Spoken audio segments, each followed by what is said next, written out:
So we keep waiting. So how do you stand up for what you believe in? Protesting, petitions, art? New artist networks are sprouting up with an agenda for social change. Take Amnesty International for example. Amnesty's Australian branch relaunched their New South Wales Artist Network to great success at the Journey to Freedom exhibition. The network aims to raise issues of social justice and support Amnesty's main campaigns. The exhibition featured a collection of photographs donated to the organisation by a group of photographers portraying the refugee and asylum seeker plight. In 2007, Richard Wainwright travelled to Africa to photograph refugee camps in Chad. He hopes that the showcasing of his work will highlight the difficult situation and extreme trauma that refugees have to endure. As a photographer, you normally don't donate your work, but for a cause like Amnesty, which is using it for fundraising, and the pictures I shot were back in 2007. So the job of a journalist is to go out there and report on what's happening in the world and bring back eyewitness reports and pictures.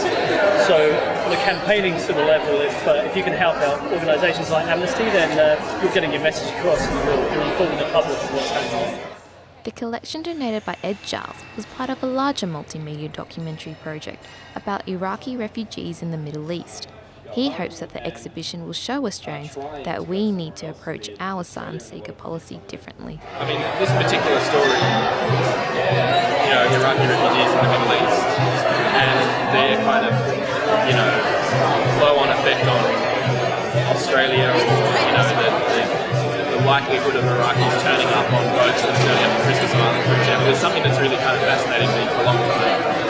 Obviously we were part of the 2003 invasion to Iraq when we first in Britain, and that situation has contributed directly to what you see in the photographs.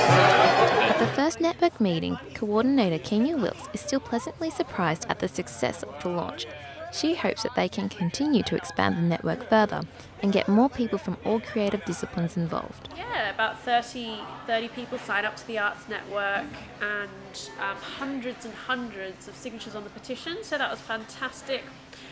So we're really, really pleased. That was kind of like the launch of the Artist Network, so I think it was a really good thing to hopefully get people interested in, even if people didn't come tonight, hopefully they at least want to follow what we do next.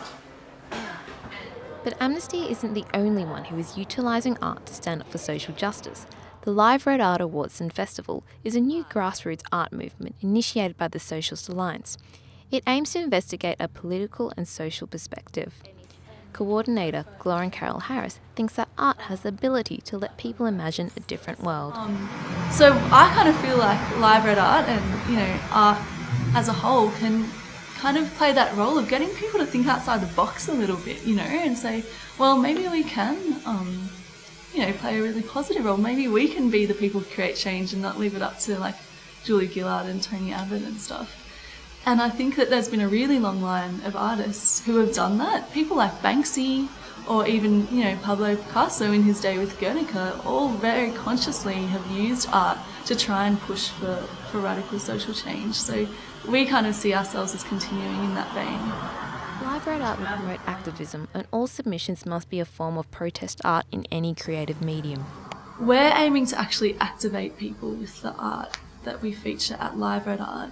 That's why we've called it Live Red Art. We want it to be an exhibition that's multidisciplinary, so that's not just about one type of visual art, that's, painting or drawing, but that is actually really interactive and really engaging. I think more important than whether or not other artists have donate their work is the people keep on doing it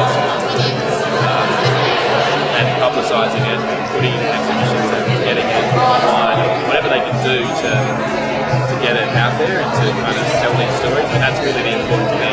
This is Sophie Ly reporting for Culture Shock.